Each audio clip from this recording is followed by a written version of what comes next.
9 দিনেও উন্মোচন হয়নি ভোলায় এক কলেজ শিক্ষার্থীর মৃত্যুর রহস্য। বলা হচ্ছে তিনি লঞ্চ থেকে ঝাঁপ দিয়েছেন।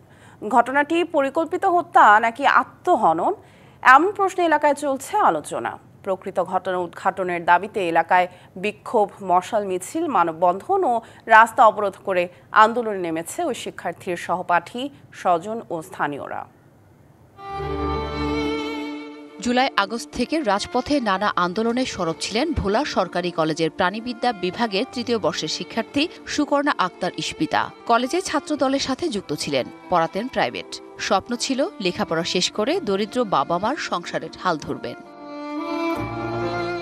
17 জুন বাড়ি থেকে বেরিয়ে প্রাইভেট পড়াতে গিয়ে আর ফেরেনি সুকর্ণা। নিখোঁজের পরদিন তার বাবা ভোলা সদর মডেল থানায় সাধারণ ডায়েরি করেন।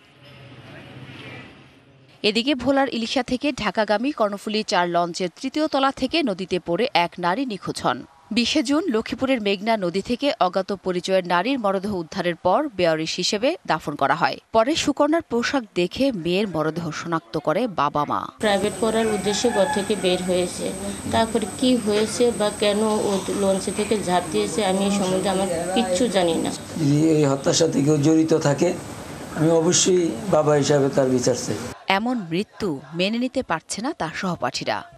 কালার এক্সপার্ট, জর্জ স্যাপ এবং মাইল্ড অন হ্যান্ডস টেকনোলজি সমৃদ্ধ অরিক্স ক্রিস্টাল ওয়াশ আপনার ভোলা কলেজ ছাত্রদলের পক্ষ থেকে বিক্ষোভ মিছিল, সড়ক অবরোধ, মানববন্ধন করে সঠিক তদন্তের মাধ্যমে সুকর্ণার মৃত্যু রহস্য ও দোষীদের খুঁজে বের করে বিচারের দাবি জানান তারা। যেদিন দুর্ঘটনা ঘটছে ওই দিনও ও কলেজ যায়নি। কিছু পোস্ট দেখা যেত যে রাজনীতি সাথে জড়িত বা পোস্ট করতো আর কি, এই ধরনের কিছু দেখা যেত। তদন্ত সাপেক্ষে এটার সুস্থ বিচার চাই। এটা হত্যা না আত্মহত্যা নাকি এর পিছনে অন্য কোনো কাহিনী আছে, সঠিক একটা তদন্ত চাচ্ছি এবং তদন্তের মাধ্যমে যদি কেউ দোষী সাব্যস্ত হয় তার একটা বিচার চাচ্ছি আমরা। তার মৃত্যুর ঘটনায় লক্ষ্মীপুর সদর থানায় হত্যা মামলা করা হয়েছে। তদন্ত সাপেক্ষে ব্যবস্থা নেওয়া হবে বলে জানিয়েছে ভোলা সদর মডেল থানা পুলিশ।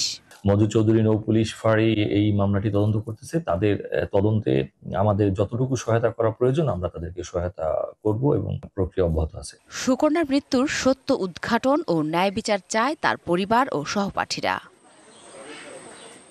DBC news desk.